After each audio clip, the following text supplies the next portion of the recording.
ಪ್ರೀತಿಯ ಮುದ್ದು ಮಕ್ಕಳಿಗೆ ತೇಜಸ್ ಸೈನ್ಸ್ ಆ್ಯಂಡ್ ಮ್ಯಾಥ್ಸ್ ಕ್ಲಾಸಸ್ಗೆ ಸ್ವಾಗತ. ಇಂದು ನಾವು ಗಣಿತ ಪ್ರಕಾಶ 7ನೇ ತರಗತಿ ಪಠ್ಯಪುಸ್ತಕ ಕನ್ನಡ ಮಾಧ್ಯಮ ಭಾಗ 1ರಲ್ಲಿ ಅಧ್ಯಾಯ 1ರಲ್ಲಿ ನಮ್ಮ ಸುತ್ತಲಿನ ದೊಡ್ಡ ಸಂಖ್ಯೆಗಳು. ಈ ಅಧ್ಯಾಯದಲ್ಲಿ ಪದಗಳಲ್ಲಿ ಇದ್ದಿಂದ ಅಂಕಿಗಳಿದೆ ಅಥವಾ ಸಂಖ್ಯೆಗಳಲ್ಲಿ ಬರಿಬೇಕ್ರಿ. ಏನದ 1,23,426 ಇದನ್ನು ಸಂಖ್ಯೆಯಲ್ಲಿ ಬರೆದಾಗ 1,23,426 ಈ ರೀತಿ ಬರಿಬೇಕ್ರಿ ಸಂಖ್ಯೆಯಲ್ಲಿ. ನೆಕ್ಸ್ಟು 4,07,704 4,07,704 ಇದು ಸಂಖ್ಯೆಯಲ್ಲಿ. ನೆಕ್ಸ್ಟು 20,05,025 ಇದು ಸಂಖ್ಯೆಯಲ್ಲಿ ಈ ರೀತಿ ಬರುತ್ತೆ. ಇದು ಪದಗಳಲ್ಲಿ ರೀ, ಇದು ಸಂಖ್ಯೆಗಳಲ್ಲಿ ಈ ರೀತಿ ಬರಿಬೇಕು. ನೆಕ್ಸ್ಟ್ 10ರ ಭೂಮಿ. ಇಲ್ಲಿ ಏನದ ರೀ, 10ರ ಒಂದು ಭೂಮಿ ಕೊಟ್ಟಿಂದ ಅದನ್ನು ಯಾವ ರೀತಿ ಎಂಬ ನೋಡೋಣ. 10ರ ಭೂಮಿಯಲ್ಲಿ ವಿಶೇಷ ಗುಂಡಿಗಳನ್ನು ಹೊಂದಿರುವ ವಿಶೇಷ ಕ್ಯಾಲ್ಕುಲೇಟರ್ಗಳಿವೆ. ಇದೊಂದು ವಿಶೇಷ ಕ್ಯಾಲ್ಕುಲೇಟರ್ ಅದಂತ್ರಿ. ಏನದಂಬ ನೋಡ್ರಿ. ಯೋಚನಾಧಾರಿತ ಸಾವಿರಗಳಲ್ಲಿ 1,000 ಇರುವ ಒಂದೇ ಒಂದು ಗುಂಡಿ ಇದೆ. ಮುಂದಿನಗಳನ್ನು ಸೂಚಿಸಲು ಎಷ್ಟು ಬಾರಿ ಗುಂಡಿಯನ್ನು ಒತ್ತಬೇಕು. ಇಲ್ಲಿ ಏನದ ರೀ, ಒಂದು ಗುಂಡಿಯ ಕ್ಯಾಲ್ಕುಲೇಟರ್ ಅದ ರೀ. ಈ ಕ್ಯಾಲ್ಕುಲೇಟರಲ್ಲಿ ಒಂದೇ ಒಂದು ಬಟನ್ ಅದ. ಅದು ಏನದ ಅಂತಂದ್ರೆ 1,000 ಒಂದೇ ಒಂದು ಬಟನ್ ಅದ. ಈ 1,000 ಬಟನ್ನಿಂದ ಇಲ್ಲಿ ಕೆಲವೊಂದು ಪ್ರಶ್ನೆಗಳವ. ಪ್ರಶ್ನೆಗಳನ್ನು ಏನು ಮಾಡ್ಬೇಕಂತಂದ್ರೆ ಉತ್ತರಗಳನ್ನು ಬರಿಬೇಕು. ಇದರಲ್ಲಿ ಒಂದನೇದು 3,000 ಇದ್ದಾಗ ಇದು ಎಷ್ಟು ಬಾರಿ ಈ ಗುಂಡಿಯನ್ನು ಒತ್ತಬೇಕಂತ. ಇದು ಗುಂಡಿ ಈಗ ಇಲ್ಲಿ ಏನದ, ಒಂದೇ ಒಂದು ಗುಂಡಿ ಅದ. ಒಂದು ಸಲ ಈ ಗುಂಡಿಯನ್ನು ಒತ್ತಾಗ 1,000, ಎರಡನೇ ಸಲ ಗುಂಡಿ ಒತ್ತಾಗ ಮತ್ತೊಂದು 1,000, ಮೂರನೇ ಸಲ ಈ ಗುಂಡಿಯನ್ನು ಒತ್ತಾಗ ಮತ್ತೊಂದು 1,000, 3 ಕೂಡಿಸಾಗ ಎಷ್ಟಾಯ್ತು ಅಂತ 3,000 ಇತ್ತು. ಆದ್ದರಿಂದ ಇಲ್ಲಿ ಎಷ್ಟು ಬಾರಿ ಒತ್ತಬೇಕಂತಂದ್ರೆ 3,000 ಇದ್ದಾಗ 3 ಬಾರಿ ಗುಂಡಿಯನ್ನು ಒತ್ತಬೇಕು. ಅದೇ ರೀತಿ 10,000 ಇದ್ದಾಗ ಎಷ್ಟು ಬಾರಿ ಗುಂಡಿ ಒತ್ತಬೇಕಂತ 10 ಬಾರಿ ಏನು ಮಾಡಬೇಕು, ಗುಂಡಿಯನ್ನು ಒತ್ತಬೇಕ್ರಿ. 53,000 ಅಂತಿದ್ದಾಗ ಅದರಲ್ಲಿ ಎಷ್ಟು ಬಾರಿ ಗುಂಡಿ ಒತ್ತಬೇಕಂತ 53 ಬಾರಿ ಏನು ಮಾಡಬೇಕು, ಗುಂಡಿಯನ್ನು ಒತ್ತಬೇಕ್ರಿ. ಈಗ 90,000 ಎಷ್ಟು ಬಾರಿ ಗುಂಡಿ ಒತ್ತಬೇಕ್ರಿ ಅಂತ 90,000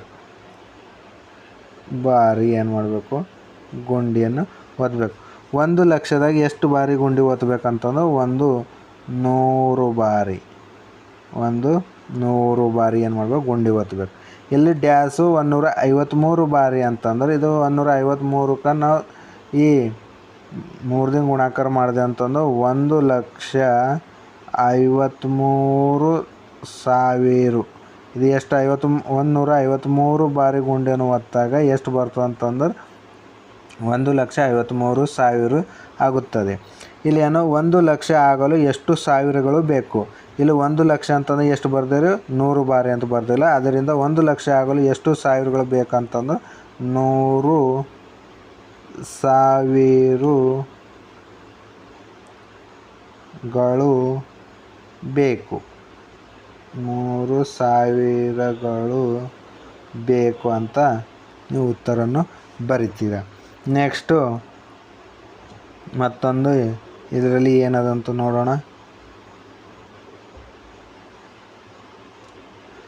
ಎರಡನೇದು ಬಳಲಿಸುವ ಹತ್ತುಗಳಲ್ಲಿ 10 ಇರುವ ಒಂದೇ ಒಂದು ಗುಂಡಿ ಇದೆ. ಮುಂದಿನಗಳನ್ನು ಸೂಚಿಸಲು ಎಷ್ಟು ಬಾರಿ ಗುಂಡಿಯನ್ನು ಒತ್ತಬೇಕು. ಇಲ್ಲಿ ಇದು ಒಂದು ಕ್ಯಾಲ್ಕುಲೇಟರ್ ಅದ ರೀ. ಈ ಕ್ಯಾಲ್ಕುಲೇಟ್ರಲ್ಲಿ ಏನದ ಅಂತಂದ್ರೆ ಒಂದೇ ಒಂದು ಗುಂಡಿ ಅದ ಅಂತ, ಒಂದೇ ಒಂದು ಬಟನ್ ಅದ. ಈ ಬಟನನ್ನು ಒತ್ತಲು ಎಷ್ಟು ಬಾರಿ ಒತ್ತಬೇಕಂತ ಕೆಳಗಿನ ಸೂಚಿಸಿದಂತ ಅದರಂತೆ ಎಷ್ಟು ಬಾರಿ ಈ ಗುಂಡಿಯನ್ನು ಒತ್ತಬೇಕಂತ. ಈಗ ಮೊದಲನೇದು ರೀ ಏನದಂತ 500 ಇದ್ದಾಗ ಎಷ್ಟು ಬಾರಿ ಗುಂಡಿಯನ್ನು ಒತ್ತಬೇಕು ಅಂತಂದಾಗ 50 ಬಾರಿ ಏನು ಮಾಡಬೇಕು, ಗುಂಡಿಯನ್ನು ಒತ್ತಬೇಕಾಗುತ್ತದೆ. 50 ಬಾರಿ ನಾವೇನು ಮಾಡ್ಬೋದು ಅಂತಂದ್ರೆ ಇದನ್ನು 500ಕ್ಕೆ ಭಾಗಿಸು 10 ಅಂತಂದು ಎಷ್ಟು ಅಂತಂದ್ರೆ ಒಂದೇ ಒಂದು ಅದಿಲ್ಲ 10 ಗುಂಡಿ. ಆದ್ದರಿಂದ 10 1 10 10 50 ಅಥವಾ ಈ 0 ಕ್ಯಾನ್ಸಲ್ ಆಯ್ತದೆ, ಇಲ್ಲೇನೋ 50 ಉಳಿತು, ಅದೇ 50 ಅಂಬೋದು ಇಲ್ಲೂ ಬರೀತೆ. ನೆಕ್ಸ್ಟು ಇಲ್ಲಿ 780 ಅಂತದ ರೀ. ಈ 780 ಒತ್ತಬೇಕಾದರೆ ಇದು 10ರ ಒಂದು ಗುಂಡಿಯನ್ನು ಎಷ್ಟು ಬಾರಿ ಒತ್ತಬೇಕಂತಂದ್ರೆ 78 ಬಾರಿ ನಾವೇನು ಮಾಡಬೇಕಾಗುತ್ತದೆ, ಈ ಗುಂಡಿಯನ್ನು ಒತ್ತಬೇಕಾಗುತ್ತದೆ. ಅದೇ ರೀತಿ ಇದು 1000 ಬರಬೇಕಾದ್ರೆ ಎಷ್ಟು ಬಾರಿ ಗುಂಡಿ ಒತ್ತಬೇಕಂತಂದು 100 ಬಾರಿ ನಾವೇನು ಮಾಡಬೇಕಾಗುತ್ತೆ, ಗುಂಡಿಯನ್ನು ಒತ್ತಬೇಕಾಗುತ್ತೆ. ಅದರಿಂದ 3700ಕ್ಕೆ ಎಷ್ಟಂತ 370 ಬಾರಿ. ನೆಕ್ಸ್ಟು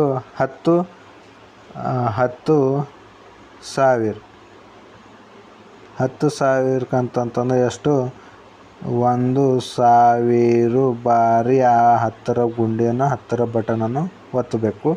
1,00,000ದಲ್ಲಿ ಅಂತಂದ್ರೆ 10,000 ಬಾರಿ ಏನು ಮಾಡಬೇಕಾಗುತ್ತದೆ, ಆ ಗುಂಡಿಯನ್ನು ಒತ್ತಬೇಕಾಗಿದೆ.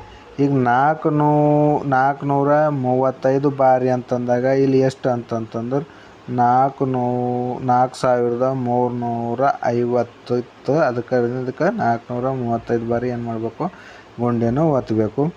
ಆದ್ದರಿಂದ ಇಲ್ಲಿಗೆ ಪುಟ ಸಂಖ್ಯೆ 5 ಮುಗಿತು ಮಕ್ಕಳೇ. ಈ ವಿಡಿಯೋವನ್ನು ನಿಮಗೆ ಉಪಯುಕ್ತ ಅನಿಸಿದ್ದರೆ ಅಥವಾ ಇಷ್ಟ ಆದರೆ ನಿಮ್ಮ ಸ್ನೇಹಿತರಿಗೂ ಶೇರ್ ಮಾಡಿರಿ. ಹಾಗೂ ನಿಮಗೂ ಇಷ್ಟ ಆದರೆ ಈ ವಿಡಿಯೋವನ್ನು ಲೈಕ್ ಮಾಡಿರಿ ಹಾಗೂ ಸಬ್ಸ್ಕ್ರೈಬ್ ಮಾಡಿರಿ ಅಂತ ಹೇಳ್ತಾ, ಮತ್ತು ಇದೇ ರೀತಿ ಈ ಒಂದು ಅಧ್ಯಾಯಕ್ಕೆ ಸಂಬಂಧಪಟ್ಟಂಥ ಎಲ್ಲ ವಿಡಿಯೋನ ವೀಕ್ಷಿಸಲು ನಮ್ಮ ಚಾನೆಲನ್ನು ಸಬ್ಸ್ಕ್ರೈಬ್ ಮಾಡಿರಿ ಅಂತ ಹೇಳ್ತಾ, ಇಲ್ಲಿವರೆಗೆ ವೀಕ್ಷಿಸಿದ್ದಕ್ಕಾಗಿ ನಿಮಗೆಲ್ಲರಿಗೂ ಧನ್ಯವಾದಗಳು.